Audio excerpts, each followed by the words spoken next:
Yes, brother. The next question for Dr. Zakir. Muhammad Akhil. I am a medical technologist. Yes. My question is, during the lecture, Sri Sri Ravi Shankar quoted a verse of Veda saying that, refer to God, I am one but entered in many.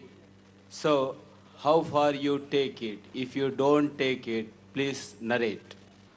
Brother asked the question that what are my comments on Shri Ravi Shankar when he said that God is one and present in all. That's what you meant. If what I understand, what I heard from his talk, Quran says in Surah Hijr, chapter number 15, and in Surah Sajda, chapter number 32, verse number 9, that Allah subhanahu wa ta'ala has blown His Spirit, His knowledge in the human beings. So the knowledge of Almighty God is present in all the human beings.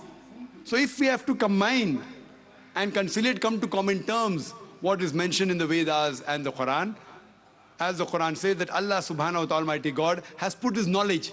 That does not mean of a pantheistic form. It means that every human being has the knowledge of God in him. He may agree or disagree, that's a different thing. But Almighty God has put the knowledge of the true one God in every human being. Hope that answers the question. The next